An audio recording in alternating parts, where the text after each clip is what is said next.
Hello and welcome back. I'm Dr. Lori Williams. And today I'm going to go a little bit deeper into a post that I created a few days ago, talking about the three steps of healing. And like I said in that post, there's no real like right or wrong way to do it, but there is parts of the process of healing and being on a self-healing journey that can keep you stuck, that can stop you from moving forward. And so I wanted to go a little bit deeper into that post. There is only so much information I can share in a post, so I wanted to do a video to go a little bit deeper into that post. So I firmly believe that the first step is what I call emotional release and renewal. So essentially what that is that I did go deeper into the definitions of each phase in that post that I created a few days ago. So I'm not going to spend a lot of time going into those now. But essentially what emotional release and renewal is about looking back at the things that happened to you when you were a child. The things that happened that happened to you, or the things that you weren't provided with. And basically being able to understand that in that time frame from birth to 18 years old, you had a very limited capability of what you could do to honor and protect yourself. That's why we're given parents. Those parents are supposed to nurture us, mentally, emotionally, spiritually, and physically. They're supposed to be there for us. And the truth of it is unfortunately, we're in a cycle of broken people raising broken people. So when we have these expectations of what our parents are supposed to give to us. And the truth of it is in a lot of cases, they just fall short because maybe they weren't taught. You cannot teach what you don't know. Maybe they weren't taught how to do it. Whatever the case may be, that's on them. And any guilt or shame or feeling of unworthiness is not something that you should be carrying around for the rest of your life. And that's where the emotional release and renewal comes in, is being able to take any guilt and shame that you are carrying and recognizing that it was not anything because of you, that it's not your guilt to carry. It's not your shame to carry. If you had any kind of like abuse or anything that happened in your life, the same thing applies. You were supposed to be protected. You were supposed to be taken care of. And it comes down to it that this emotional release and renewal allows you to take that shame and that guilt off of yourself and put it where it belongs.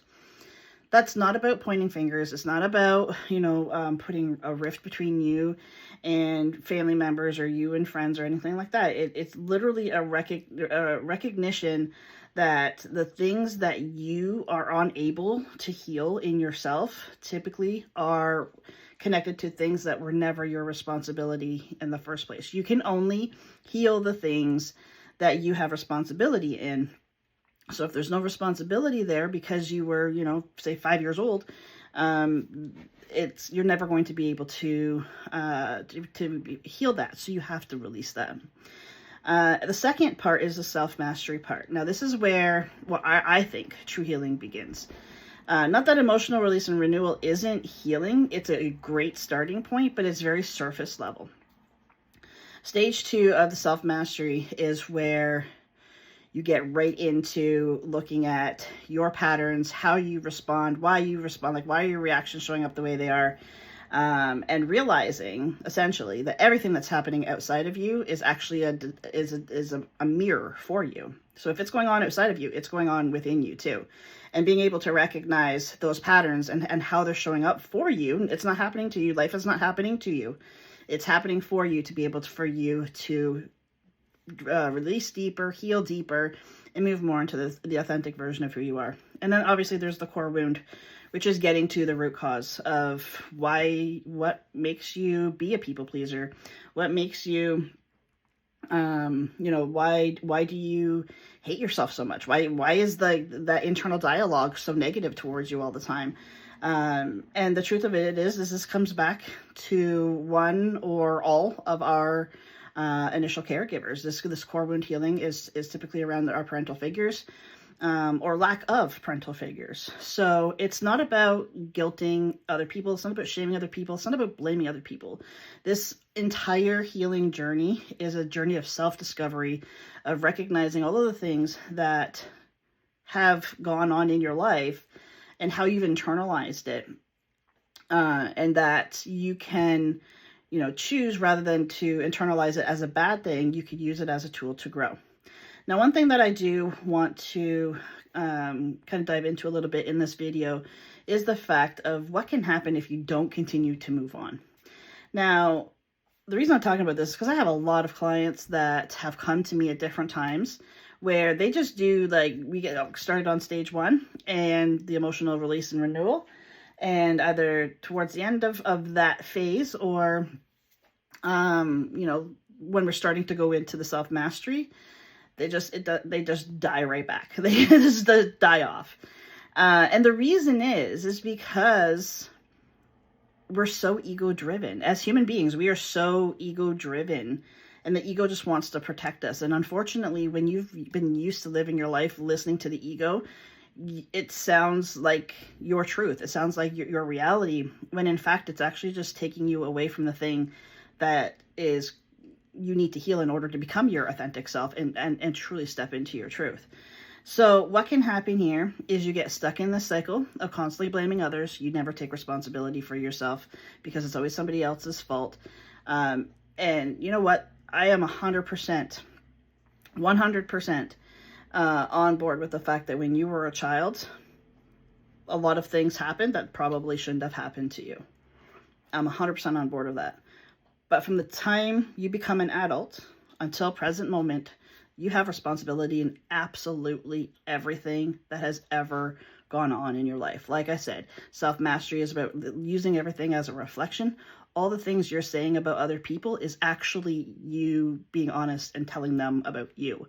You don't define anybody else. You define yourself and all the things that you say and all the way that you carry yourself and all of those things. It's never about anybody else. It always comes back to you. And so if you're stuck in that emotional release and renewal, you never actually get to a point where the true healing begins. You're still stuck in that surface level. Now, if you stay stuck in the self-mastery, let's say you've gone through the emotional release and renewal and the self-mastery and you're doing like really, really good, but you never get to the core wound aspect of it. Essentially, there's going to be things like people pleasing or avoiding emotions or fearing confrontation, things like that are going to always show up in your life. There's going to be patterns, and these patterns typically come through people, different people, but the same, the end result is the same. The core wounds typically are tied to our biggest lessons. So there's still going to be things showing up in your life that if you never get to that point of healing those core wounds, you're going to still be, being a people pleaser or trying to avoid confrontation. So the truth of it is, I personally don't believe that our healing journey is ever really completed. It does transform from like focusing on your healing to focusing on, like standing in your authenticity and figuring out like not even figuring out, like you are already your authentic self. There's just a whole bunch of things that have gone on from birth till now that has kind of like buried that part of you, that authentic part of you. And the healing process is about stripping all of those things away in order to be the true and authentic version of who you are. It really truly is a beautiful and powerful, albeit not easy at all, journey to be on. And but I do want to make sure, like, if you are on your own self-healing journey and you don't have anybody guiding you or anything, I want to make sure that you understand that you have to keep progressing in this, or essentially, you're just going to stay in victim mode. Nothing good will ever come out of being in victim mode. You blaming everybody else and trying to get the focus off of you is not what healing is about. That's avoidance, and that's usually a very narcissistic trait. You don't want to be stuck in that victim and that narcissism. You want to keep moving, you want to keep healing, and you want to keep releasing all the things that are tying you down from being your true and authentic self.